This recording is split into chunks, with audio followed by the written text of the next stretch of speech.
ETV ప్రేక్షకులకి నమస్కారం. Triplex intelligence of శుభమస్తు కార్యక్రమానికి స్వాగతం. ఈనాడు శుభమస్తు కార్యక్రమంలోని గ్రహఫల మంచంలో గ్రహాల యొక్క స్థితిగతులు, వాటి యొక్క శుభాశుభ ఫలితాల గురించి పరిశీలిద్దాం. అలాగే ఈరోజు 12 రాశుల వారికి ఏ సంఖ్యలు కలిసి వస్తాయి, రంగుల యొక్క ప్రాధాన్యత, ఏ దేవతల్ని పూజించాలి, ఎటువంటి దేవతాస్తుతులు పఠించాలి, ముఖ్యంగా ఈరోజు 12 రాశుల వారు చేపట్టవలసినటువంటి కార్యక్రమాలు ఏమిటో కూడా పరిశీలిద్దాం. ముందుగా నేటి పంచాంగ వివరాలు. శ్రీ జయనామ సంవత్సరం పుష్యమాసం, ఉత్తరాయణం, హేమంత ఋతువు. ఈరోజు పుష్యబహుళ చతుర్దశి. ఈరోజు ప్రత్యేకత మాస శివరాత్రి. ఈరోజు చేపట్టేటువంటి ఏకాదశపూర్వక రుద్రాభిషేకం గ్రహాల ద్వారా ఏర్పడేటువంటి ప్రతికూల పరిస్థితులను దూరం చేస్తుంది, ప్రశాంతతను పెంచుతుంది. అలాగే ఈరోజు ఇందువారం లేదా సోమవారం. ఈరోజు చేపట్టేటువంటి అన్నదానం, వస్త్రదానం చంద్రుడి ద్వారా ఏర్పడేటువంటి ప్రతికూల పరిస్థితులను దూరం చేస్తుంది, రుగ్మతలు దూరం అవుతాయి. ముఖ్యంగా చంద్రదశ నడుస్తున్నటువంటి వారు ప్రతికూలంగా ఉన్నప్పుడు, అలాగే జాతకరీత్యా అష్టమ చంద్రుడు ఉన్నప్పుడు, గోచారీత్యా కూడా అష్టమ చంద్రుడు ఉన్న వారికి ఈ ప్రక్రియ బాగా ఉపయోగపడుతుంది, సత్ఫలితాలను కలిగిస్తుంది. ఈరోజు నక్షత్రం పూర్వాషాఢ నక్షత్రం. ఈ పూర్వాషాఢ నక్షత్రంలో 3వ పాదంలో పుట్టినట్టయితే దోషం లేదు, మిగతా పాదాల్లో పుట్టినట్టయితే స్వల్ప దోషం. ఈ పూర్వాషాఢ నక్షత్రంలో ఈరోజు పుట్టేటువంటి వారికి శుక్ర మహాదశతోటి ప్రారంభమవుతుంది. ఇక 12 రాశుల వారికి ఏర్పడేటువంటి శుభాశుభ ఫలితాలను పరిశీలిద్దాం. ముందుగా మేషరాశి. ఈరోజు మేషరాశి వారిని పరిశీలించినట్టయితే ప్రశాంత పరిస్థితులు మెల్లమెల్లగా ఆర్థికంగా చేకూరుతాయి. చేపట్టేటువంటి కార్యక్రమాలపై శ్రద్ధని పెంపొందింప చేసుకోగలుగుతారు. వ్యాపార వాణిజ్య సంబంధ బాంధవ్యాల్లో మెరుగైనటువంటి మార్పులు ఆనందాన్ని కలిగిస్తాయి. కుటుంబ వ్యవహారాల్లో కూడా సఖ్యతకే చేసేటువంటి ప్రయత్నాలు కలిసి వస్తాయి. నూతన బాధ్యతలు బాగా పెరుగుతాయి. వృత్తి, వ్యాపార, ఉద్యోగ సంబంధిత కార్యక్రమాల్లో ప్రోత్సాహం లభిస్తుంది. నూతన కార్యక్రమాన్ని గృహరీత్యా కూడా ప్రారంభించగలుగుతారు. ఆరోగ్య విషయంలో మంచి మార్పులు చేకూరుతాయి. ఈరోజు మీ అదృష్ట సంఖ్య 2. ఎరుపు వర్ణం ధైర్యాన్ని కలిగిస్తుంది. ప్రతికూల పరిస్థితులను దూరం చేసేటువంటి పరిస్థితుల్ని ఆహ్వానిస్తుంది. అనుకూల దైవం సుబ్రహ్మణ్య స్వామి. ఈరోజు ఈ రాశి వారు సుబ్రహ్మణ్య స్వామిని దర్శించి భక్తి శ్రద్ధలతో పూజాది కార్యక్రమాలు నిర్వహించడం ద్వారా ఆర్థిక వ్యవహారాల్లో ఏర్పడినటువంటి చిక్కులు దూరమవుతాయి. ఆర్థిక ప్రయత్నాలు ఈరోజు మీకు లాభిస్తాయి.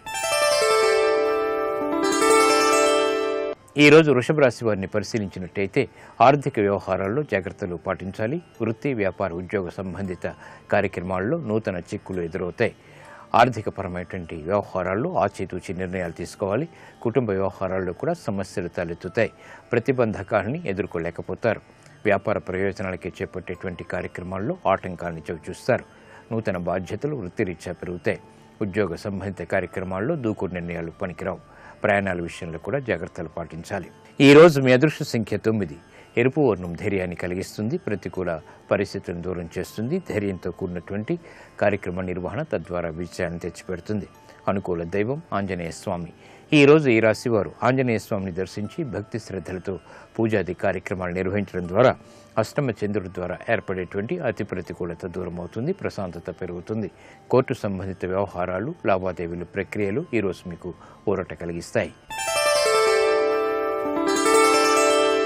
ఈరోజు మిథున రాశి వారిని పరిశీలించినట్టయితే సంబంధ బాంధవ్యాలు మెరుగవుతాయి. స్నేహితుల ద్వారా లబ్ధి చేకూరుతుంది. ఆర్థిక విజయాలు సాధించగలుగుతారు. సంభాషణల ద్వారా ఆసక్తికరమైనటువంటి అంశాలు వెలుగులోకి వస్తాయి, ఆనందాన్ని కలిగిస్తాయి. కుటుంబ వ్యవహారాల్లో ప్రాధాన్యత పెరుగుతుంది. వృత్తి, వ్యాపార, ఉద్యోగ సంబంధిత కార్యక్రమాల్లో ఆశించినటువంటి ప్రయోజనాన్ని పొందగలుగుతారు. బాధ్యతలు పెరిగినప్పటికీ సక్రమ నిర్వహణ కొనసాగించగలుగుతారు. ఆత్మవిశ్వాసం కలిగి ఉంటారు. ఈ రోజు మీ అదృష్ట సంఖ్య 3. పసుపు వర్ణం త్వరితగతిని శుభాల్ని కలిగిస్తుంది, శుభవార్తను తెచ్చిపెడుతుంది. అనుకూల దైవం దక్షిణామూర్తి. ఈ రోజు ఈ రాశి వారు దక్షిణామూర్తిని దర్శించి భక్తి శ్రద్ధలతో పూజాది కార్యక్రమాలు నిర్వహించడం ద్వారా శుభవార్తలు వింటారు. విద్యా ప్రయత్నాలు ఈరోజు మీకు లాభిస్తాయి. ఈరోజు కర్కాటక రాశి వారిని పరిశీలించినట్టయితే శత్రు భీతి పెరుగుతుంది. ఆరోగ్య సమస్యలు ప్రారంభమవుతాయి. చేపట్టేటువంటి కార్యక్రమాల్లో ఏకాగ్రత తగ్గుతుంది. వ్యాపార ప్రతిబంధకాలు, ప్రబలమైనటువంటి సంఘటనలు లేకపోలేదు. కుటుంబ వ్యవహారాల్లో జాగ్రత్తతో కూడినటువంటి నిర్ణయాలు తప్పనిసరి. మానసిక ఆందోళన పెరుగుతుంది. వ్యాపార ప్రతిబంధకాలు దగ్గరవుతాయి. ఈరోజు మీ అదృష్ట సంఖ్య 2. తెలుపు వర్ణం ప్రశాంతతను పెంచుతుంది. ప్రతికూల పరిస్థితులను దూరం చేస్తుంది. అనుకూల దైవం శ్రీ మహాలక్ష్మి. ఈరోజు ఈ రాశివారు శ్రీ మహాలక్ష్మి అమ్మవారిని దర్శించి భక్తి శ్రద్ధలతో పూజాది కార్యక్రమాలు నిర్వహించడం ద్వారా ఆర్థిక వ్యవహారాల్లో అనిశ్చితిని దూరం చేసుకోగలుగుతారు. వాహన విక్రయాలు వంటివి ఈరోజు మీకు అనుకూలిస్తాయి. ఈ రోజు సింహరాశి వారిని పరిశీలించినట్టయితే శత్రువులపై విజృంభించగలుగుతారు. కోర్టు సంబంధిత వ్యవహారాల్లో విజయాలు సాధించగలుగుతారు. వ్యయం ఎక్కువగా ఉంటుంది. శుభ ప్రయత్నాలు కలిసి వస్తాయి. ఆర్థికపరమైనటువంటి వ్యవహారాల్లో మొదట ప్రతికూలత, తర్వాత అనుకూలత కలిగి ఉంటారు. వృత్తిలో అభివృద్ధికే చేపట్టేటువంటి కార్యక్రమాలు ఆలస్యంగానైనా విజయాలను తెచ్చిపెడతాయి. కుటుంబ సఖ్యత కొనసాగుతుంది. ఈ రోజు మీ అదృష్ట సంఖ్య 5. ఆకుపచ్చ వర్ణం రక్షణకి దోహదపడుతుంది. ప్రతికూల పరిస్థితులను దూరం చేస్తుంది. అనుకూల దైవం మహాకాళి.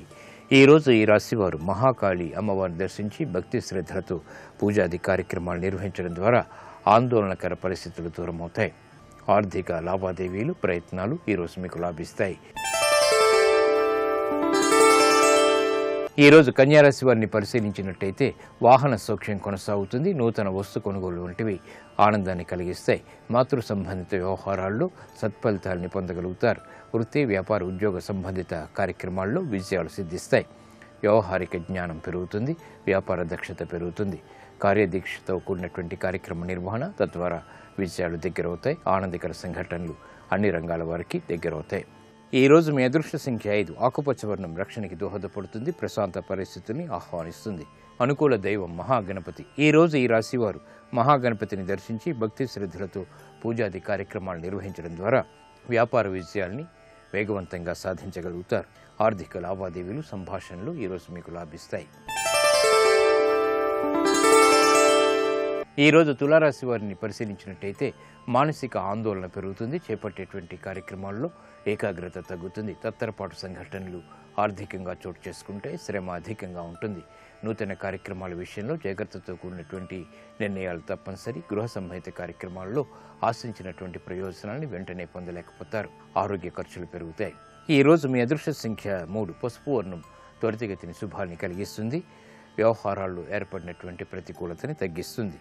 అనుకూల దైవం శ్రీ మహావిష్ణువు. ఈ రోజు ఈ రాశివారు శ్రీ మహావిష్ణువుని దర్శించి భక్తి శ్రద్ధలతో పూజాది కార్యక్రమాలు నిర్వహించడం ద్వారా ఆర్థికపరమైనటువంటి వ్యవహారాల్లో చిక్కులు వీడిపోతాయి. ఆరోగ్య పరీక్షలు ఈరోజు మీకు మేలుని కలిగిస్తాయి. ఈ రోజు వృశ్చిక రాశి వారిని పరిశీలించినట్టయితే వ్యాపార కార్యకలాపాలను సజావుగా పూర్తి చేయగలుగుతారు. ఆందోళనకర పరిస్థితులు ఉన్నప్పటికీ నెట్టుకు రాగలుగుతారు. వ్యాపార ప్రతిబంధకాలని ఆలస్యంగానైనా ఎదుర్కొనేటువంటి శక్తి సామర్థ్యాలు వెన్నంటి ఉంటాయి. వ్యవహారాల్లో ఏర్పడినటువంటి సమస్యలకు ఆలస్యంగా పరిష్కారాలు లభిస్తాయి. నూతన కార్యక్రమాలను గృహరీత్యా ప్రారంభించగలుగుతారు. పిల్లల విషయంలో శ్రద్ధ తప్పనిసరి. ఆరోగ్య విషయంలో కూడా శ్రద్ధ పాటించాలి. ఈ రోజు మీ అదృష్ట సంఖ్య 9. ఎరుపు వర్ణం ధైర్యాన్ని కలిగిస్తుంది. ప్రతికూల పరిస్థితులను ఎదుర్కొనేటువంటి శక్తి సామర్థ్యాన్ని పెంపొందింపచేస్తుంది. అనుకూల దైవం ఆంజనేయ స్వామి. ఈ రోజు ఈ రాశివారు ఆంజనేయ స్వామిని దర్శించి భక్తి శ్రద్ధలతో పూజాది కార్యక్రమాలు నిర్వహించడం ద్వారా కార్యసిద్ధి ఏర్పడుతుంది. గృహ సంబంధిత కార్యక్రమాలు ఈరోజు మీకు లాభిస్తాయి. ఈరోజు ధనుసు రాశి వారిని పరిశీలించినట్టయితే స్థిరాస్తి విషయాల్లో అనుకూలత పెరుగుతుంది. మానసిక ధైర్యం కలిగి ఉంటారు. చేపట్టేటువంటి కార్యక్రమాలపై పట్టు బిగించడానికి చేసేటువంటి ప్రయత్నాలు కలిసి వస్తాయి. నూతన కార్యక్రమాన్ని గృహరీత్యా ప్రారంభించగలుగుతారు. ఆదాయాన్ని పెంపొందింప చేసుకునేటువంటి మార్గాలు సులభతరం అవుతాయి. ఆకస్మిక విజయాలు క్రీడారంగం వారికి ఏర్పడతాయి. వృత్తి, వ్యాపార, ఉద్యోగ సంబంధిత కార్యక్రమాల్లో ప్రతికూలత తగ్గుతుంది. గృహ సంబంధిత కార్యక్రమాలు సానుకూలం. ఈ రోజు మీ అదృష్ట సంఖ్య 6. తెలుపు వర్ణం ప్రశాంతతను పెంచుతుంది. ప్రతికూల పరిస్థితులను దూరం చేస్తుంది. ఈ సాయంత్రం ఈ రాశివారు సుబ్రహ్మణ్య స్వామికి చేసేటువంటి పూజాది కార్యక్రమాలు సత్ఫలితాన్ని కలిగిస్తుంది. విదేశీ సంబంధిత లావాదేవీలు, ఒప్పందాలు ఈరోజు మీకు లాభిస్తాయి. ఈరోజు మకర రాశి వారిని పరిశీలించినట్టయితే సంభాషణల విషయంలో జాగ్రత్తలు వహించాలి. స్థిరాస్తి సంబంధిత వ్యవహారాల్లో పేచీలు ప్రబలమవుతాయి. ఆర్థికపరమైనటువంటి బలం చేకూరుతుంది. వ్యవహారిక జ్ఞానం కలిగి ఉంటారు. వ్యాపార దక్షతతో కూడినటువంటి కార్యక్రమ నిర్వహణ తద్వారా విజయాలు సిద్ధిస్తాయి. నూతన కార్యక్రమాన్ని గృహరీత్యా ప్రారంభించగలుగుతారు. ఆనందకర సంఘటనలు అన్ని రంగాల వారికి దగ్గరవుతాయి. సంబంధ బాంధవ్యాలు మెరుగవుతాయి. స్నేహితుల ద్వారా లబ్ధి చేకూరుతుంది. ఈ రోజు మీ అదృష్ట సంఖ్య 2. తెలుపు వర్ణం ప్రశాంతతని పెంచుతుంది. ప్రతికూల పరిస్థితుల్ని దూరం చేస్తుంది. అనుకూల దైవం శ్రీ మహాలక్ష్మి. ఈ రోజు ఈ రాశివారు శ్రీ మహాలక్ష్మి అమ్మవారిని దర్శించి భక్తి శ్రద్ధలతో పూజాది కార్యక్రమాలు నిర్వహించడం ద్వారా ఆర్థిక విజయాలు వేగవంతంగా దగ్గరవుతాయి. ఆనందాన్ని కలిగిస్తాయి. స్థిరాస్తి నిర్ణయాలు ఈరోజు మీకు లాభిస్తాయి. ఈరోజు కుంభరాశి వారిని పరిశీలించినట్టయితే మానసిక వ్యాకులతలు దూరమవుతాయి. చేపట్టేటువంటి కార్యక్రమాలపై పట్టు బిగించగలుగుతారు. పిల్లల విషయంలో శ్రద్ధ తప్పనిసరి. నూతన ఒప్పందాల ద్వారా ఏర్పడినటువంటి సమస్యలకు పరిష్కారాలు పొందగలుగుతారు. వ్యాపార విజయాలను సాధించడానికి చేసేటువంటి ప్రయత్నాలు కూడా కలిసి వస్తాయి. నూతన కార్యక్రమాలను గృహరీత్యా చేపట్టగలుగుతారు. వ్యవహారిక విషయాల్లో ఏర్పడినటువంటి ప్రతికూలత తగ్గుతుంది. ఈరోజు మీ అదృష్ట సంఖ్య 9. ఎరుపు వర్ణం ధైర్యాన్ని కలిగిస్తుంది. ప్రతికూల పరిస్థితిని దూరం చేస్తుంది. అనుకూల దైవం సుబ్రహ్మణ్య స్వామి. ఈరోజు ఈ రాశివారు సుబ్రహ్మణ్య స్వామిని దర్శించి భక్తి శ్రద్ధలతో పూజాది కార్యక్రమాలు నిర్వహించడం ద్వారా కుజుడు ద్వారా ఏర్పడేటువంటి అతి ప్రతికూలతని దూరం చేసుకోగలుగుతారు. ఉద్యోగ ప్రయత్నాలు ఈరోజు మీకు లాభిస్తాయి. ఈరోజు మీనరాశి వారిని పరిశీలించినట్టయితే వ్యాపార విజయాలు సాధించగలుగుతారు. ఆందోళనకర పరిస్థితులు తగ్గుతాయి. ఆర్థిక విజయాలకే చేసేటువంటి ప్రయత్నాలు కలిసి వస్తాయి. వృత్తి, వ్యాపార, ఉద్యోగ సంబంధిత కార్యక్రమాల్లో ఆత్మవిశ్వాసం పెరుగుతుంది. నూతన ఒప్పందాల ద్వారా ఆశించినటువంటి ప్రయోజనాలు పొందగలుగుతారు. గృహ విషయాలు సఖ్యతను కలిగిస్తాయి. ప్రయాణాలు సుఖవంతం. ఈరోజు మీ అదృష్ట సంఖ్య 2. తెలుపు వర్ణం ప్రశాంతతను పెంచుతుంది. ప్రతికూల పరిస్థితులను దూరం చేస్తుంది. అనుకూల దైవం ఈశ్వరుడు. ఈరోజు ఈ రాశివారు శివాలయాన్ని దర్శించి ఈశ్వరుడికి అభిషేకాది కార్యక్రమాలు నిర్వహించడం ద్వారా మానసిక ఉత్తేజం పెరుగుతుంది. ఆధ్యాత్మిక కార్యక్రమాలు ఈరోజు మీకు లాభిస్తాయి. ఇప్పుడు ఆరోగ్యం, ఆయుర్వేదం అంశంలో అనారోగ్య సమస్యలకు ఆయుర్వేద పరిష్కార మార్గాలు తెలుసుకుంటారు.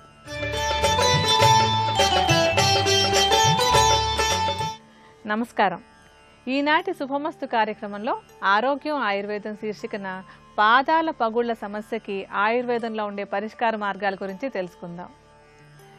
ఈ పాదాలు పగలడం అనేటువంటి సమస్య చాలా మందికి, ముఖ్యంగా ఆడవాళ్ళకి కనిపిస్తూ ఉంటుంది. ఇలాగ ఉండడానికి ఏంటంటే, ఒకటి శరీర ప్రకృతి కారణం. శరీర ప్రకృతి అంటే వాత ప్రకృతి ఉన్నటువంటి వాళ్ళకి ఈ పాదాల పగుళ్ళు అనేటువంటి సమస్య చాలా సాధారణంగా కనిపిస్తూ ఉంటుంది. మామూలుగా ఏంటంటే, శరీరంలో కనుక తేమ తక్కువగా ఉన్నట్టయితే పాదాలు పగిలేందుకు అవకాశం ఉంటుంది. అలాగే వాతావరణం కూడా పొడిగా ఉన్నట్టయితే కనుక, డ్రై వెదర్ అంటూ ఉంటాం కదా, అలాగ పొడిగా ఉన్నటువంటి వాతావరణంలో ఉండేటువంటి వాళ్ళకు కూడా ఈ పాదాలు పగుళ్ళ సమస్య వస్తూ ఉంటుంది. మామూలుగా ఏంటంటే, మనకి పాదానికి కొంత మృదుత్వం ఉండడానికి కొంత తేమ, కొంత తైల పదార్థం ఉంటూ ఉండాలి. ఈ వాతావరణం వల్ల కానివ్వండి, శరీరంలో ఒక డ్రైనెస్ ఉండడం వల్ల కానివ్వండి, ఈ తేమ తగ్గిపోయినప్పుడు అక్కడ ఉండేటువంటి చర్మం పగలడం మనకి కనిపిస్తూ ఉంటుంది. ఇలాంటి ఈ పగుళ్ళు రావడానికి మరొక కారణం ఏంటంటే, పాదాలకు వాడేటువంటి చెప్పులు. ఆ చెప్పులు కనుక బాగా గట్టిగా ఉండేటువంటివి, కొన్ని రకాలైనటువంటి రెగ్జిన్లు అవి ఉంటాయి, కొంచెం అంటే ఎలర్జీ, పాదానికి పడనటువంటివి ఉంటూ ఉంటాయి. అటువంటివి వాడుతున్నప్పుడు కూడా పాదాల్లో పగుళ్ళ సమస్య వస్తూ ఉంటుంది. అలాగే అసలు చెప్పులే వేసుకోకుండా ఎక్కువగా నేల మీద నడిచేటువంటి వాళ్ళలో కూడా ఈ పగుళ్ళ సమస్య కనిపిస్తూ ఉంటుంది. ఎక్కువగా నీళ్ళల్లో ఉండేటువంటి వాళ్ళకంటే నీళ్ళల్లో పనిచేసేటువంటి వాళ్ళకు కూడా పాదాల పగుళ్ళు వస్తూ ఉంటాయి. శరీరం లావుగా ఉన్నటువంటి వాళ్ళకు కూడా పాదాలు పగలడం అనేటువంటిది చాలా సామాన్యంగా కనిపించేటువంటి సమస్య. ఈ పాదాల పగుళ్ళను కొంచెం నిర్లక్ష్యం చేసినట్టయితే కనుక ఆ పగుళ్ళు బాగా లోతుగా వెళ్ళిపోతాయి అన్నమాట. అంటే డీప్గా అయిపోయి దాని నుంచి ఇతర సమస్యలు వచ్చేందుకు కూడా అవకాశం ఉంటుంది. ముఖ్యంగా మధుమేహంతో బాధపడేటువంటి వాళ్ళు ఈ పాదాల పగుళ్ళని నిర్లక్ష్యం చేయకూడదు. ఈ సమస్యను తగ్గించుకోవడానికి కొన్ని ఆయుర్వేద మూలికలు బాగా సహాయపడతాయి. అందులో మనకి ఇప్పుడు చెప్పుకోయేటువంటి దానికి ఏంటంటే, మొదట మనకు కావాల్సినటువంటిది జముడు పాలు. ఈ జముడు పాలకి పాదాల పగుళ్ళని తగ్గించి ఆ పగుళ్ళు బాగా మూసుకుపోయి చక్కగా చర్మం సున్నితంగా అయ్యేలాగా చేసేటువంటి గుణం బాగా ఉంటుంది. ఈ జముడు పాలను తీసుకొచ్చి అంటే సుమారుగా ఒక 30-40 మిల్లీలీటర్ల పరిమాణంలో జముడు పాలు తీసుకోండి. దాంతో పాటుగా ఇందులో మనకు కావాల్సినటువంటి మరొక ద్రవ్యం ఏంటంటే నువ్వుల నూనె. ఈ నువ్వుల నూనెకి వాత దోషాన్ని తగ్గించి ఈ కాళ్ళలో అంటే పాదాలలో ఉండేటువంటి పగుళ్ళను తగ్గించడానికి బాగా తోడ్పడుతుంది. ఎంతైతే మనం జముడు పాలు తీసుకున్నామో దానికి సమానంగా ఈ నువ్వుల నూనెను కూడా కలుపుకోవాలి. ఆ తర్వాత ఇందులో వేయవలసినటువంటి ఆఖరి ద్రవ్యం సైంధవ లవణం.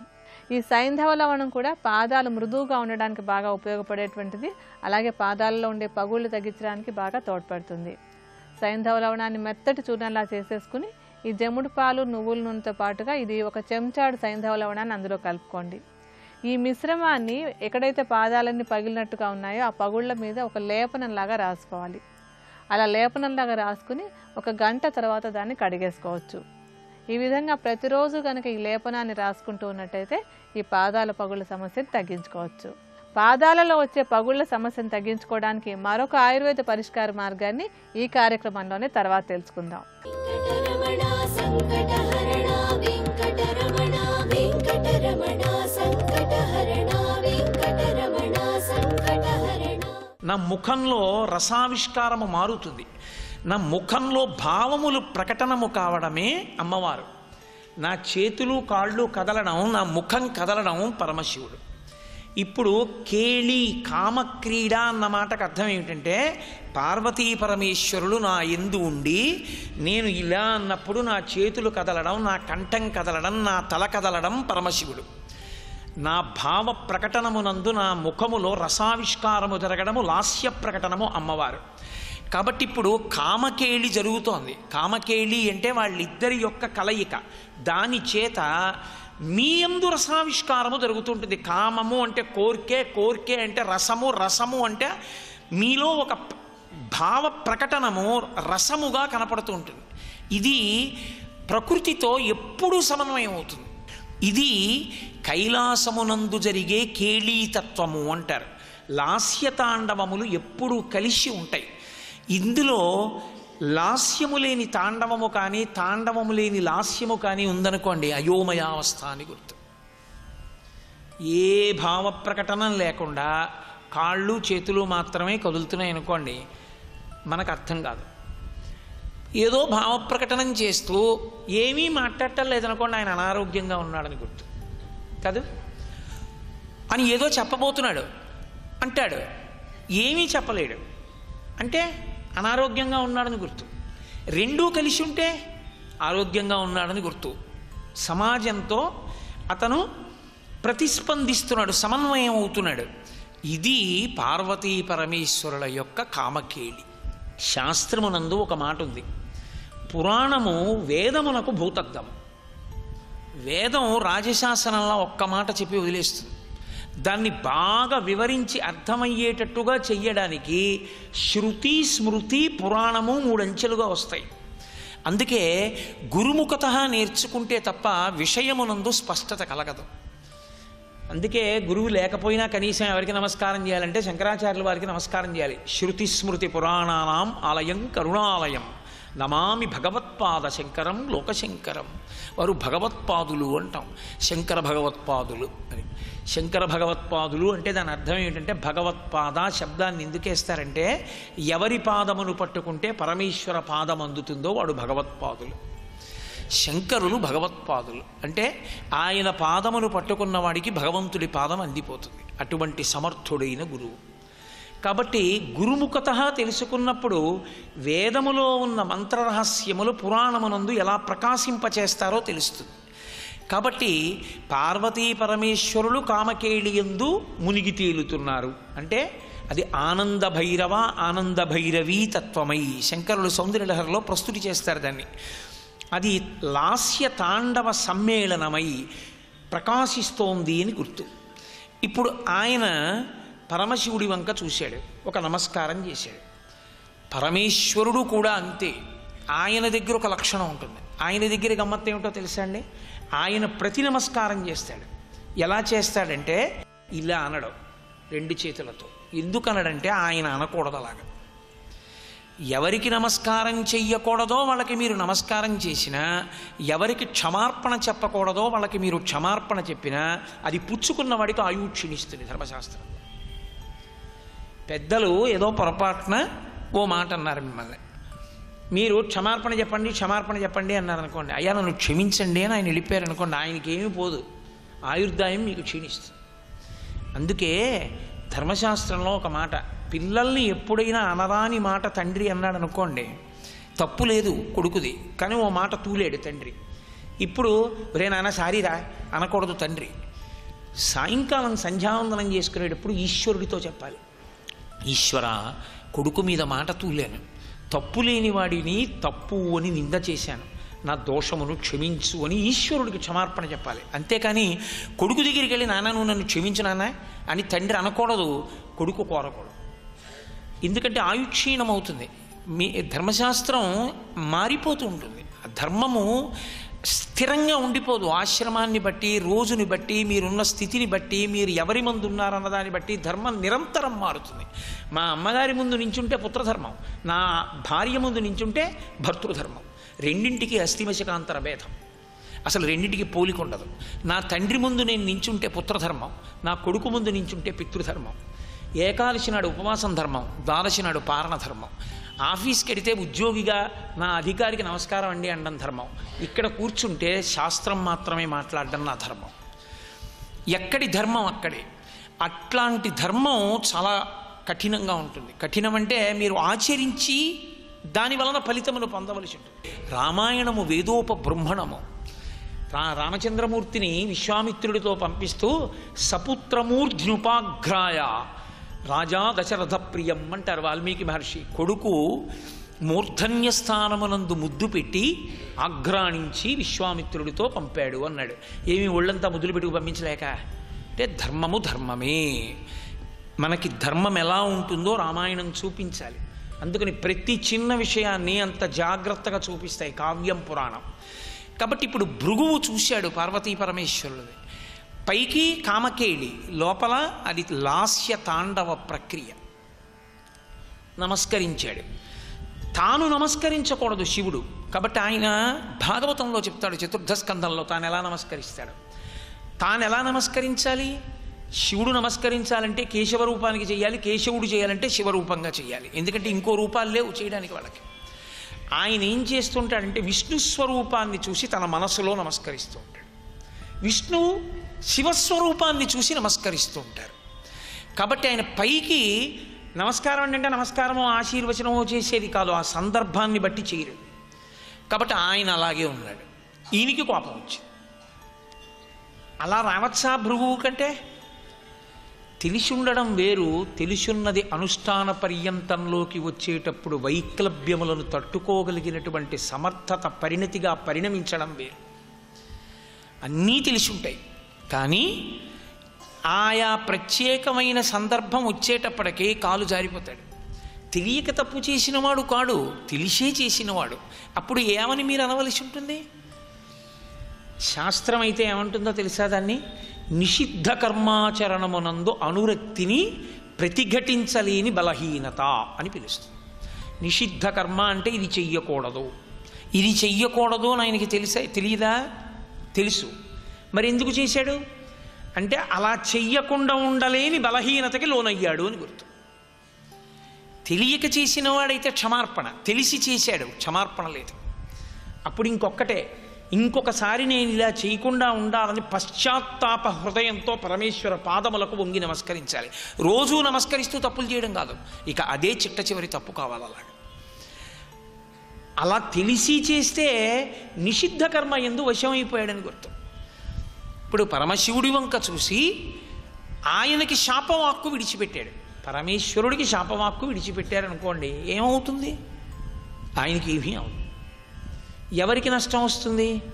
ఎవడు శాపవాక్కు విడిచిపెట్టాడో ఆ వాక్కు ఎంత గొప్ప స్వరూపానికి ఎలా అన్వయం అవ్వాలో దానికి తగినట్టు యువతల వారి తపస్సు క్షయమైపోతుంది. అందుకే తన కోపమే తన శత్రువు అనడానికి కారణం అదే. తపస్సు క్షయం అవుతుంది కోపం వస్తే. కాబట్టి ఇప్పుడు పరమేశ్వరుడు అన్నాడు, నీకు సాకార పూజ లేకుండుగాక, నీకు కేవలము లింగ పూజ మాత్రమే జరుగుగాక.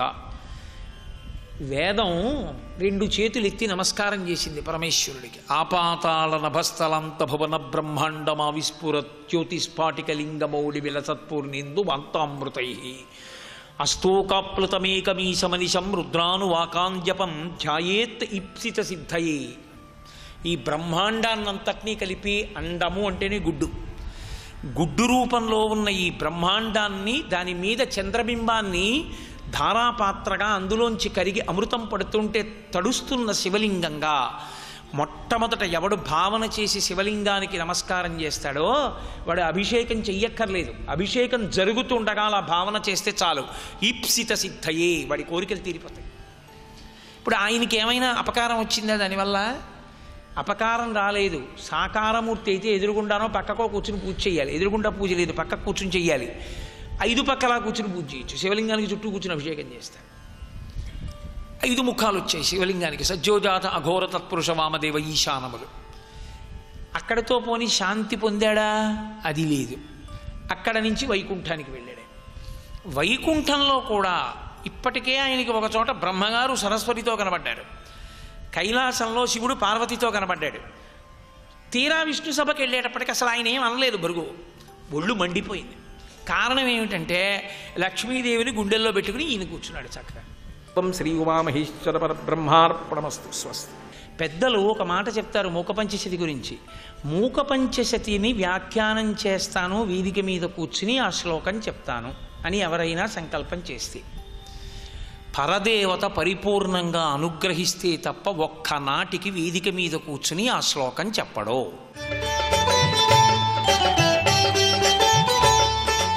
పాదాలలో వచ్చే పగుళ్ల సమస్యను తగ్గించుకోవడానికి మరొక ఆయుర్వేద పరిష్కార మార్గాన్ని గురించి ఇప్పుడు తెలుసుకుందాం. ఈ పాదాల్లో పగుళ్ళు ఉన్నప్పుడు ఏంటంటే దానికి కొంచెం జాగ్రత్తగా మనం పాదాలకు సేవ చేసుకుంటూ ఉన్నట్టయితే కనుక ఈ సమస్య కొంచెం పెరగకుండా ఉండేందుకు అవకాశం ఉంటుంది. దానికి ఏంటంటే పాదాలకి తేమని ఇచ్చేలాగా కొంచెం తైలాన్ని అంటే నువ్వుల నూనెని రోజు రాసుకుంటూ ఉన్నట్టయితే దానిలో వాత దోషం బ్యాలెన్స్ అయ్యి ఈ సమస్య రాకుండా ఉండడానికి అవకాశం ఉంటుంది.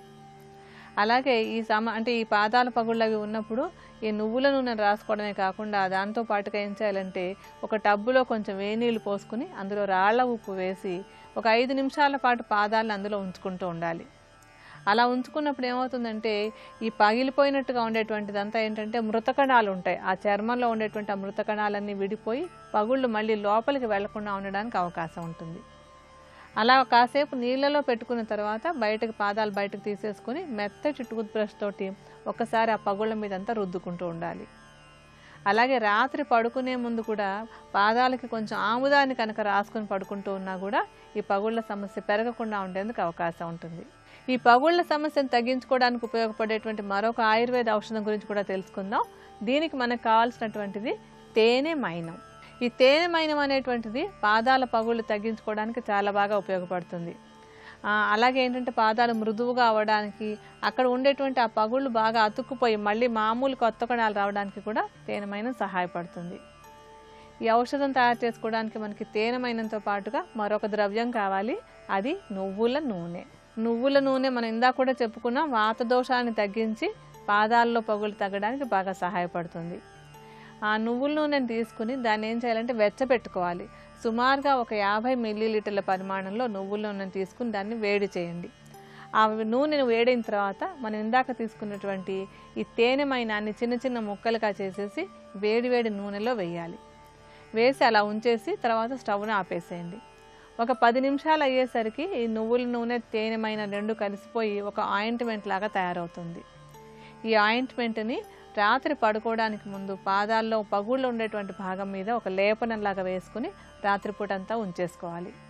ఈ విధంగా నిత్యం కనుక పాదాలకు రాసుకుంటూ ఉన్నట్టయితే ఈ పాదాల పగుళ్ళ సమస్యని తేలిగ్గా ఇంటి దగ్గరే మనం పరిష్కారం చేసుకోవచ్చు. మరికొన్ని అనారోగ్య సమస్యలు, వాటికి ఉండేటువంటి ఆయుర్వేద పరిష్కారాల గురించి రేపటి శుభమస్తులో తెలుసుకుందాం.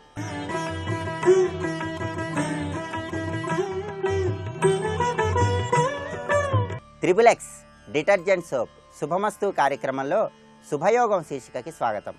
ఈ శీర్షికన దైనందిన జీవితంలో పూజ చేసే సమయంలో ఎటువంటి విధి విధానాలను అనుసరించాలో పరిశీలిద్దాం. పూజా విధి విధానంలో ఆత్మ ప్రదక్షిణకు విశేషమైన ప్రాధాన్యత ఉంది. ఆత్మ ప్రదక్షిణ అంటే మన ఆత్మనే పరమాత్మగా భావించుకుంటూ చేసే ప్రదక్షిణ అని అర్థం. మనం పూజ చేసే సమయంలో ఆత్మ ప్రదక్షిణ నిర్వహిస్తున్నటువంటి తరుణంలో 3 సార్లు చుట్టూ తిరుగుతూ యాని కానిచ పాపాని జన్మాంతర కృతానిచ తాని తాని ప్రణశ్యంతి ప్రదక్షిణ పదే అంటూ ప్రార్థిస్తాం. దీనిలో ఉన్న అర్థం ఏంటంటే ఈ జన్మలో చేసిన పాపాలు కానీ జన్మాంతరాలలో చేసినటువంటి పాపాలు కానీ తాని ప్రణశ్యంతి ప్రదక్షిణ పదే నేను చేస్తున్నటువంటి ఈ ఆత్మ ప్రదక్షిణ వల్ల నివారించబడాలి అని భావించటమే దీనిలో ఉన్నటువంటి అంతరార్థం. పాపోహం పాపకర్మాహం పాపాత్మ పాప సంభవ త్రాహిమాం కృపయాదేవ శరణాగత వత్సల అంటూ ప్రార్థిస్తాం. అంటే నాకు తెలుసో తెలియకో అనేక పాపాలు తప్పులు చేస్తున్నాను స్వామి, నిన్ను శరణాగతి వేడుకుంటున్నాను, రక్షించు అని ప్రార్థిస్తూ అన్యథా శరణం నాస్తి త్వమేవ శరణం మమ తస్మాత్ కారుణ్య భావేన రక్ష రక్ష జనార్దన. నువ్వు తప్ప నాకు ఎవరూ దిక్కు లేరు, నిన్నే శరణు వేడుతున్నాను, నా తప్పులన్నీ కూడా తొలగింపజేసి నన్ను అనుగ్రహించు స్వామి అని ప్రార్థించటమే ఆత్మ ప్రదక్షిణలో దాగి ఉన్న పరమార్థం. ప్రతి ఒక్కరూ పూజ చేసే సమయంలో ఆత్మ ప్రదక్షిణ చేయటం ద్వారా మనలో ఉన్నటువంటి ఆత్మనే పరమాత్మగా భావిస్తూ మా తప్పులన్నీ కూడా నివారింపజేసి మమ్మల్ని అనుగ్రహించు స్వామి అంటూ ప్రార్థించాలి. అలాగే భగవంతుణ్ణి పూజించేటప్పుడు దేవుడి ఎదుట మనం చెంపలు వేసుకుంటాం. ఈ చెంపలు వేసుకోవటంలో కూడా అద్భుతమైన అంతరార్థం దాగి ఉంది. మనం దేవుడి ఎదురుగా నిలబడి చెంపలు వేసుకుంటున్నటువంటి తరుణంలో అపరాధ సహస్రాణి క్రియంతే అహర్నిశమ్మయ దాసోహమితి మాం మత్వా క్షమస్వ పరమేశ్వర అంటూ ప్రార్థిస్తాం. అంటే దీనిలో ఉన్న అంతరార్థం ఏంటంటే అపరాధ సహస్రాణి క్రియంతే అహర్నిశమ్మయ, స్వామి నేను ఎల్లప్పుడూ వేల వేల తప్పుల్ని తెలిసో తెలియకో చేస్తూనే ఉన్నాను. దాసోహమితి మాం మత్వా క్షమస్వ పరమేశ్వర, నేను నీ దాసుణ్ణి స్వామి, నన్ను క్షమించు స్వామి అంటూ చెంపలు వేసుకుంటాం. అంటే మనం చేసిన తప్పుల్ని మనస్సుతో స్మరించుకుంటూ వాక్కుతో చెబుతూ శరీరంతో చెంపలు వేసుకుంటాం. అంటే చేతులతో చెంపలు వేసుకుంటున్నామంటే మనోవాక్కాయ కర్మల ద్వారా త్రికరణ శుద్ధిగా తప్పును క్షమించమని పరమాత్మను ప్రార్థిస్తున్నాం. ఇలా చేయటం ద్వారా పరమాత్మ యొక్క అనుగ్రహాన్ని సులభంగా పొందవచ్చు. అలాగే పూజా విధి విధానంలో మనం స్వామివారి ప్రీతి కోసం కొబ్బరికాయ కొడతాం. కొబ్బరికాయ అనేది మానవ శరీరానికి సంకేతంగా చెప్పుకోవచ్చు. కొబ్బరికాయ పైన ఉన్నటువంటి పెంకు మనిషిలో ఉన్నటువంటి అహంకారానికి సంకేతంగా చెప్పవచ్చు. అందువల్ల మనం కొబ్బరికాయ కొట్టినప్పుడు పెంకు ఏ విధంగా అయితే పగిలిపోతుందో మాలో ఉన్నటువంటి అహంకారాన్ని కూడా తొలగింపజేసుకుంటున్నాం స్వామి అనే భావనతో కొబ్బరికాయను కొట్టాలి. కొబ్బరికాయ కొట్టిన తర్వాత భగవంతుడి యొక్క అనుగ్రహం కోసం తప్పనిసరిగా పీచును తీయాలి. ఈ పీచును తీయటంలో ఉన్న పరమార్థం ఏంటంటే కొబ్బరికాయ కొట్టిన తర్వాత పీచును తీసి అక్కడ కొబ్బరికాయకు ఉన్నటువంటి 3 కళ్ళను చూడాలి. కొబ్బరికాయకు ఉన్నటువంటి 3 కళ్ళు కూడా పరమేశ్వరుడి యొక్క త్రినేత్రాలకు సంకేతం. మానవ శరీరంలో ఉన్నటువంటి ఇడ, పింగళ, సుషుమ్న అనే నాడులకు సంకేతం. మానవ శరీరంలో ఉన్న ఇడ, పింగళ, సుషుమ్న అనే నాడులను తెలుసుకొని పరమాత్మను నీ శరీరంలో ఈ సహస్రారంలోనే దర్శించుకో అని చెప్పటానికి సంకేతంగా కొబ్బరికాయకు ఉన్న పీచును తీసి అక్కడ ఉన్నటువంటి 3 కళ్ళను చూడాలి. అదేవిధంగా పూజ చేస్తున్న తరుణంలో మన నుదుటన కుంకుమను ధారణ చేయాలి. కుంకుమను ఎందుకు ధారణ చేయాలి అనే విషయాన్ని మనం పరిశీలించినట్లయితే మానవ శరీరంలో కుడివైపు ముక్కును పింగళ అంటారు, ఎడమవైపు ముక్కును ఇడ అంటారు. ఈ 2 ఏటవాలుగా ప్రయాణం చేస్తూ కనుబొమ్మల మధ్య ఉన్నటువంటి ఈ ప్రాంతాన్ని సుషుమ్న అంటారు. ఈ పింగళ, ఇడ, సుషుమ్న ఈ 3 నాడులు కలిసేటటువంటి ప్రాంతం, ఈ భ్రూమధ్యం, ఈ కనుబొమ్మల మధ్య ప్రాంతాన్ని త్రివేణీ సంగమం అంటారు. అక్కడ అమ్మవారు నివాసం ఏర్పాటు చేసుకొని ఉంటుంది. అక్కడ అమ్మవారు ఉంది అని చెప్పటానికి సంకేతంగా, అక్కడ ఉన్నటువంటి అమ్మవారిని దర్శించటానికి సంకేతంగా కనుబొమ్మల మధ్య భ్రూమధ్యంలో తప్పనిసరిగా కుంకుమను ధారణ చేయాలి. వైష్ణవ సంప్రదాయంలో తిరునామాన్ని ఉంచినప్పుడు కూడా 2 వైపులా 2 ఎర్రటి నామాలు, మధ్యలో ఒక తెల్లటి నామం మనకు కనిపిస్తుంది. తెల్లగా ఉన్నటువంటి నామం కొద్దిగా క్రిందకి వచ్చి ఇదిగో ఈ కనుబొమ్మల మధ్య వరకు వెళుతుంది. అంటే కనుబొమ్మల మధ్య భ్రూమధ్యంలో శక్తి స్వరూపమైనటువంటి అమ్మవారు దాగి ఉంది, ఆవిడ తత్వాన్ని అర్థం చేసుకో అని చెప్పటానికి సంకేతంగా అమ్మవారి యొక్క అనుగ్రహం కోసం కుంకుమను ప్రతి ఒక్కరూ కూడా ధారణ చేయాలి. పూజా విధి విధానంలో ఉన్న అంతరార్థాన్ని తెలుసుకుంటూ కుంకుమను ధారణ చేయటం ద్వారా, కొబ్బరికాయ కొట్టడం ద్వారా, ప్రదక్షిణ చేయటం ద్వారా, చెంపలు వేసుకోవటం ద్వారా భగవంతుడి యొక్క అనుగ్రహాన్ని చాలా సులభంగా పొందవచ్చు. ఇంకా పూజా విధి విధానాల్లో ఎటువంటి నియమాలను అనుసరించాలో వచ్చే సోమవారం శుభమస్తు కార్యక్రమంలో శుభయోగం శీర్షికన తెలుసుకుందాం. రేపటి శుభమస్తు కార్యక్రమంలో శుభయోగం శీర్షికన కుజదోష నివారణకు ఎటువంటి విధి విధానాలను అనుసరించాలో పరిశీలిద్దాం.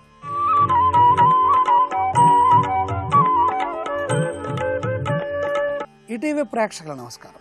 XXX డిటర్జెంట్ సోప్ శుభమస్తు కార్యక్రమంలో నక్షత్ర యోగానికి స్వాగతం. ఏ నక్షత్రంలో జన్మించినా శుభ ఫలితాలే వస్తాయి.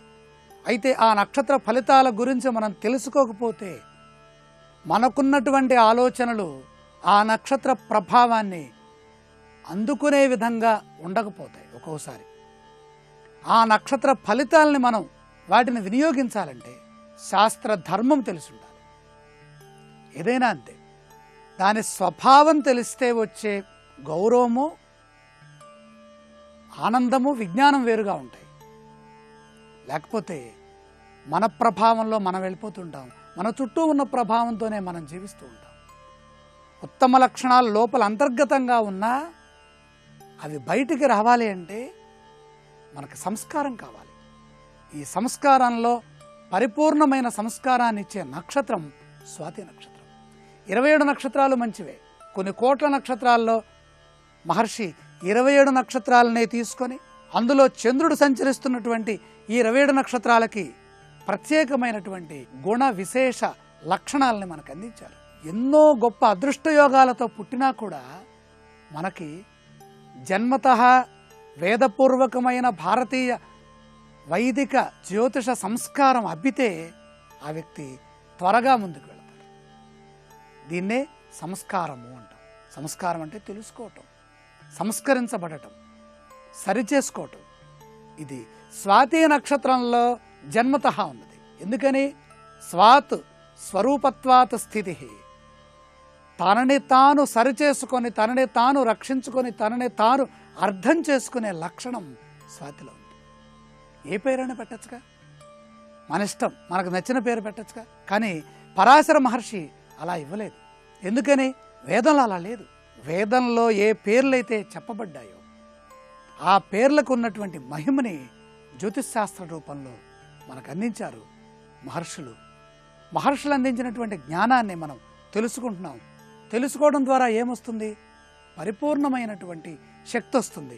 మన గురించి మనం మనకు తెలిస్తే, మనం ఎవరమో మనకు తెలిస్తే మరింత ఉపయుక్తమైన కాలాన్ని మనం సద్వినియోగం చేసుకోవచ్చు. కాలాన్ని సద్వినియోగం చేసుకోవడానికి నక్షత్రం సహకరిస్తుంది. ఆ క్రమంలో స్వాతి నక్షత్ర ప్రభావము దాత సౌభాగ్యవాన్ ధైర్యవాన్ దీర్ఘతను విశాలాక్ష. చూడండి, ఈ ఫలితాలన్నింటినీ మీరు సమన్వయం చేసుకుంటే ఆంజనేయ స్వామి వారి యొక్క స్వరూపం కనపడుతుంది. ఏ నక్షత్రమైనా సరే ఒక హస్తా నక్షత్ర స్వభావాన్ని 4 పాదాల్లో ఉన్నటువంటి ఆ ఫలితాలని మనం సమన్వయం చేసుకుంటే సాక్షాత్తు మహాగణపతి కనపడతారు. పునర్వసు నక్షత్రాన్ని మనం పరిశీలన చేస్తే శ్రీరామచంద్రమూర్తి యొక్క నడక కనపడుతుంది. దాన్ని మనం సమన్వయం చేసుకోవటంలో వికసిత హృదయ, వికసించిన హృదయం అంటే విశాలమైన హృదయం, అన్నిటినీ అర్థం చేసుకోగలిగిన సామర్థ్యం అంటే ఓపిక ఉండాలి, వినగలిగిన శక్తి ఉండాలి, ప్రతిదాన్ని అనుభవించే యుక్తి ఉండాలి, బాధలని కష్టాలని దాటగలిగినటువంటి యోచన ఉండాలి. ఇవన్నీ ఉన్నప్పుడే, ఇవి నవరసములు, భక్తి రసంతో కూడినటువంటి 9 రసాలు మనకుంటే మనం స్వాతిలోనే పుట్టవసల్లా. మనందరం కూడా స్వాతిలాగానే ప్రవర్తించవచ్చు. స్వాతి అంటేనే శుద్ధమైనది. స్వాతి ముత్యానికి సంకేతంగా చెబుతారు. స్వాతి ముత్యము. పసిపిల్లలకి శత్రువులు ఎవరో మిత్రులు ఎవరో తెలియదు, గొప్పవాళ్ళు ఎవరో సామాన్యులు ఎవరో తెలియదు, మంచివాళ్ళు ఎవరో చెడ్డవాళ్ళు ఎవరో తెలియదు, జ్ఞానులు ఎవరో అజ్ఞానులు ఎవరో తెలియదు. అందరితోనూ ఒకే విధంగా వాళ్ళు పలకరిస్తారు, నవ్వుతారు, అందరినీ ఆనందంగా చూస్తారు. ఈ స్వాతి లక్షణం కూడా అదే. ప్రతి వ్యక్తిని అందంగా, ఆనందంగా, చక్కగా చూడగలిగినటువంటి గొప్ప భావనాశక్తి వీళ్ళలో ఉంది. స్వాతి ముత్యములు అందుకు ప్రతీక. అలాగే ధైర్యవాన్, సౌమ్యవాన్, బహుభోగవాన్. భోగములు అంటే ప్రతిదాన్ని అర్థం చేసుకోవటం, అనుభవించటం. ఆ అనుభవించే సమయంలో ఏ పదార్థం తింటున్నామో, ఎవరితో మాట్లాడుతున్నామో, ఏ వస్త్రములు ధరించామో, ఎంతటి హుందాతనాన్ని స్వీకరిస్తున్నామో చెప్పేటటువంటి స్వభావం దీంట్లో విశేషంగా కనపడుతోంది. స్వాతి నక్షత్రంలో జన్మించడం ద్వారాగా సహజ సిద్ధంగా అనేక మంచి లక్షణాలు మన గురించి మనం తెలుసుకునే లక్షణాలు ఉన్నాయి. భోగవాన్, విఖ్యాతవాన్, సౌమ్యవాన్, సౌమ్య గుణము, శాంత స్వభావము, నీతిజ్ఞ, ప్రతి దాంట్లో ఉన్నటువంటి నీతిని అంటే ఒక సమాచారాన్ని తెలుసుకునే అవకాశం స్వాతి నక్షత్రంలో ఎక్కువగా ఉంది. మొదటి పాదంలో జన్మించడం అది గురువుకి సంబంధించిన అంశం అవుతుంది.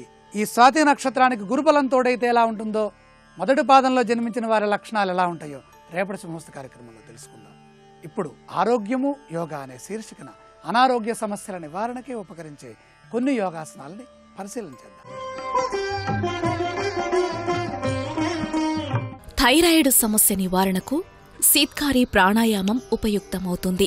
శరీరంలో థైరాక్సిన్ అనే హార్మోన్ సమతుల్యం లోపించడం వల్ల థైరాయిడ్ సమస్య ఏర్పడుతుంది. థైరాయిడ్ గ్రంథి స్రవించే ఈ హార్మోన్ లోపం వల్ల శారీరకంగా మానసికంగా ఎన్నో సమస్యలు ఉత్పన్నమవుతాయి. ఈ సమస్యల నివారణకు శీత్కరి ప్రాణాయామం ఉపయోగపడుతుంది. పద్మాసనంలో కానీ సుఖాసనంలో కానీ కూర్చొని దంతాలు దవడలు గట్టిగా బిగించాలి. దంతాల మధ్య నుంచి గాలిని లోపలికి పీల్చుకుని ఈ ప్రాణాయామాన్ని ప్రతినిత్యం 10 నుంచి 12 సార్లు పునరావృతం చేయటం వల్ల థైరాయిడ్ గ్రంథి లోపాలన్నీ సవరింపబడతాయి.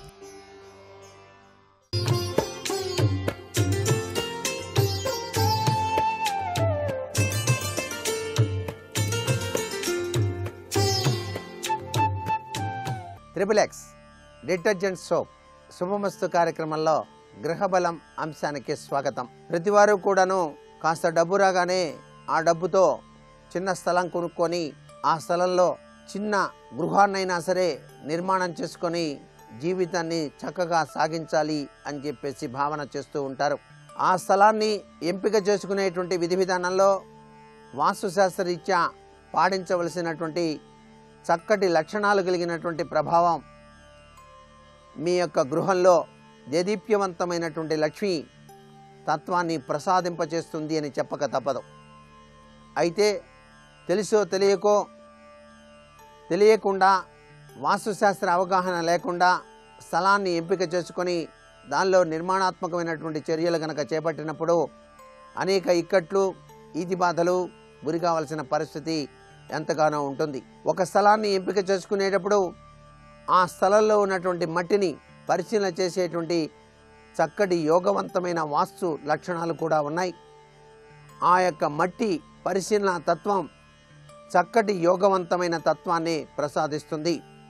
ఎరుపు ఇసుక తెలుపు కలిసినటువంటి మట్టి సర్వత్రా కూడాను శుభదాయకంగా మనకు శాస్త్రాల్లో చెప్పారు. కుంగిపోని మట్టి ఎప్పుడూ కూడాను సర్వశ్రేయోదాయకంగా ఉంటుంది. మీరు కొనుగోలు చేసినటువంటి స్థలంలో గతంలో చెరువు గనక ఉన్నట్లయితే ఆ చెరువును పూడ్చి గనక వాళ్ళు స్థలాన్ని అమ్ముతూ ఉన్నట్లయితే ఆ చెరువుకు ఉన్నటువంటి ప్రభావం కొంత దూరం తవ్వగానే నీరు బయటికి రావడానికి ఆస్కారం ఉంటుంది. కాబట్టి ఖర్చు అన్నట్టుగా అత్యధికంగా ఖర్చు కావడానికి కూడా ఆస్కారం ఉంటుంది. అలాగే గుంటలు, నీటి గుంటలు ఎక్కువగా ఉన్నటువంటి స్థలాన్ని పూడ్చేసి దాన్ని కొత్తగా ఫ్లాట్స్ వేసాం అమ్ముతున్నాం అన్నప్పుడు ఆ స్థలాన్ని కొనుగోలు చేసిన అనేక ఖర్చులు అత్యధికంగా పెట్టుకోవాల్సిన పరిస్థితి ఏర్పడుతుంది. గృహ నిర్మాణం కనుక చేసినట్లయితే ఆ వ్యక్తి జీవితంలో అనేక దురదృష్ట సంఘటనలు సంభవించడానికి ఆస్కారం ఉన్నది సుమా. కాబట్టి ఒక స్థలాన్ని కొనుగోలు చేసేటప్పుడు ఆ స్థలానికి సంబంధించిన డాక్యుమెంటేషన్స్, ఆ స్థలానికి సంబంధించినటువంటి ఎవరి నుంచి సంక్రమించింది ఈ స్థలం, ఈ పూర్వీకులు ఎవరు, ఈ స్థలంలో ఎలా ఉండేది అనేటువంటిది కొద్దిగా నిర్ణయం తీసుకొని ముందడుగు వేయటం సర్వత్రా కూడాను శుభదాయకవంతమైన ప్రభావాన్ని కలిగింపచేస్తుంది అనేటువంటి విషయాన్ని ప్రతి ఒక్కరూ కూడా అవగాహన తత్వంతో ఆలోచన చేసుకోవటం చాలా మంచిది.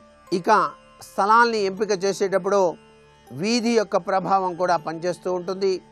ఆ వీధి ఎటువైపుకు పోతోంది, ఎలా పోతోంది, ఎటు నుంచి వచ్చింది, ఎటు నుంచి ఆ వీధి కలుస్తోంది, ఇది ప్యాటర్నైజ్ స్టైల్లో ఉందా, లేకపోతే ఈ వీధి నుంచి ఎక్కడికి వెళ్ళినా మెయిన్ బజార్లోకి వెళ్తున్నామా లేదా ఇత్యాది విషయాలు కూడాను ఆచరించాలి స్థలాన్ని కొనుగోలు చేసేటప్పుడు. ఒక స్థలాన్ని ఎంపిక చేసేటప్పుడు చుట్టుపక్కల పరిసర తత్వాన్ని కూడా అంచనా వేసుకోవాలి. అంతేకాకుండా పాడుపడినటువంటి ఇల్లు మీరు కొనుగోలు చేసేటువంటి స్థలానికి పక్కనే ఉన్నది. అది కొన్ని సంవత్సరాలుగా పాడుబడ్డది. ఆ ఇంట్లో ఎటువంటి దీపారాధన కూడా లేదు. దాని యొక్క ప్రభావం కొనుగోలు చేసేటువంటి స్థలం పైన కూడా పడుతుంది అనేటువంటి విషయాన్ని కూడా గుర్తిరగాలి. ఆ పాడుబడ్డ ఇల్లుని పూర్తిగా తొలగించి వేసి వారు నూతనంగా గృహ నిర్మాణం చేపట్టగలరా లేదా అనేటువంటి విషయాన్ని కూడా మీరు అంచనా వేసుకొని మీరు కొనుగోలు చేసేటువంటి స్థలాన్ని కొనుగోలు చేసుకోవాలి సుమా. దక్షిణం వైపు వీధి స్థలానికి సమాంతరంగా కనుక సాగుతూ ఉన్నట్టయితే అట్టి స్థలాన్ని ఎన్నుకోవటంలో తప్పులేదు. దక్షిణం వైపు ఎత్తైన స్థలం కానీ ఎత్తైన నిర్మాణాలు కానీ ఉన్నప్పుడు ఆ స్థలం మీరు కొనుగోలు చేయాలన్నప్పుడు చక్కగా కొనుగోలు చేసుకోవచ్చు. దక్షిణం వైపుకు ఎత్తుగా సాగేటువంటి స్థలం ఎన్నుకోదగినటువంటి స్థలంగా ఇక్కడ మనం వాస్తుశాస్త్రరీత్యా గుర్తిరగాల్సినటువంటి ముఖ్యమైనటువంటి విషయం. చతురస్రాకార స్థలం చాలా చక్కటి యోగవంతమైన ఫలితాన్ని కలిగింపజేస్తుంది. దీర్ఘ చతురస్రాకార స్థలం కూడాను చాలా చక్కటి సత్ఫలితాన్ని ప్రసాదింపజేస్తుంది. దిక్సూచికి గల స్థలం దివ్యమైనదిగా మనం శాస్త్రరీత్యా పరిగణలోకి తీసుకోవాలి. ఈశాన్యం పెంపు కలిగినటువంటి స్థలం చాలా చక్కటి అదృష్టాన్ని కలిగింపజేస్తుంది అనేటువంటి విషయాన్ని వాస్తుశాస్త్రరీత్యా అవగాహన చేసుకోవాలి. ఈశాన్యం పల్లంగా ఉన్నటువంటి స్థలం కూడాను చాలా యోగవంతమైనటువంటి సత్ఫలితాన్ని కలిగింపజేస్తుంది. ఈశాన్యం జలాశయం గనక ఉన్నట్లయితే ఈశాన్యం వైపు జలాశయాలు ఉన్నాయి అండి అన్నప్పుడు ఆ స్థలాన్ని మీరు కొనుగోలు చేయవచ్చు. అక్కడ మీరు బోరింగ్ వేసినా కూడా నీరు పట్టడానికి ఆస్కారం అత్యధికంగా ఉంటుంది. నైరుతిలో ఎత్తు కలిగినటువంటి స్థలం సర్వవిధాల శ్రేయోదాయకమైన ప్రభావాన్ని కలిగింపచేస్తుంది. నైరుతి వైపుకు ఎత్తుగా సాగేటువంటి స్థలం కూడాను ఎన్నుకోదగిన స్థలమే. అంటే మీ రోడ్డు నైరుతికి పోయిన కొద్దీ ఎత్తుగా ఉందనుకోండి, అలా రోడ్డు ఎత్తుగా ఉంది కాబట్టి ఇటువైపు ఉన్నటువంటి స్థలం మనం కొనుక్కోవచ్చా లేదా అంటే చక్కగా కొనుగోలు చేసుకోవచ్చు. తూర్పు వీధి స్థలానికి అధికంగా గనక ఆగ్నేయం పెంపుతో సాగుతున్నటువంటి అటు స్థలం ఎటువంటి పరిస్థితుల్లోనూ ఎన్నుకోకూడదు. ఇది వాస్తుశాస్త్రరీత్యా గమనార్హమైనటువంటి విశేషాంశం. ప్రతి వాళ్ళు సరే కొనుక్కోవచ్చు అన్నారు కదా గురువుగారు అని చెప్పేసి గబక్కున అరే రోడ్డు ఎడిపోతుందరా నాయన, ఆహా ఇడిపోతుందా అని చెప్పేసి చూసుకోవడం బాగానే ఉందిలే కానీ అంటే కుదరదు. ఆ స్థలాన్ని పరిశీలన చేయాల్సిన పరిస్థితి ఉంటుంది. ఒక స్థలాన్ని ఎంపిక చేసుకునేటప్పుడు ఆ స్థలంలో మట్టిని పరిశీలించాలి, ఆ స్థలంలో ఘాతక దోషాలు ఉన్నాయేమో చూడాలి, ఆ స్థలంలో ఎముకలు పుర్రెలు మొదలైనటువంటివి ఏమైనా ఆ స్థలం లోపల ఉన్నాయా లేదా అనేటువంటి విషయం కూడా మనం పరిశీలించాల్సిన పరిస్థితి ఎంతైనా ఉంటుంది సుమా. మరికొన్ని ముఖ్య విషయాలు రేపటి శుభమస్తు కార్యక్రమంలో తెలుసుకుందాం. ఇప్పుడు ఆరోగ్యం యోగా అనే శీర్షికన అనారోగ్య నివారణకు ఉపకరించే కొన్ని యోగాసనాలు ఏమిటో చూద్దాం. థైరాయిడ్ సమస్య నివారణకు ప్రణామకర్ణ పీడాసనం ఉపకరిస్తుంది. నేలపై వెల్లకిలా పడుకొని 2 కాళ్లను పైకి ఎత్తాలి. 2 కాళ్ల మధ్య తలను ఉంచాలి. కాళ్లపై నుంచి 2 చేతులతో ప్రణామం చెయ్యాలి. ఈ ఆసన సాధన వల్ల థైరాయిడ్ గ్రంథి ఉత్పత్తి చేసే థైరాక్సిన్ హార్మోన్ సమతుల్యమవుతుంది. థైరాయిడ్ గ్రంథి లోపం వల్ల శారీరకంగా ఎన్నో సమస్యలు ఏర్పడతాయి. అలాగే మానసికంగా కుంగుబాటు, ఆత్మవిశ్వాసం లోపించటం, అతినిద్ర, అతినీరసం వంటి సమస్యలు కూడా ఉత్పన్నమవుతాయి. ఈ సమస్యల పరిష్కారానికి శీత్కరి ప్రాణాయామం, ప్రణామకర్ణ పీడాసనం వంటివి ఎంతగానో ఉపయుక్తమవుతాయి.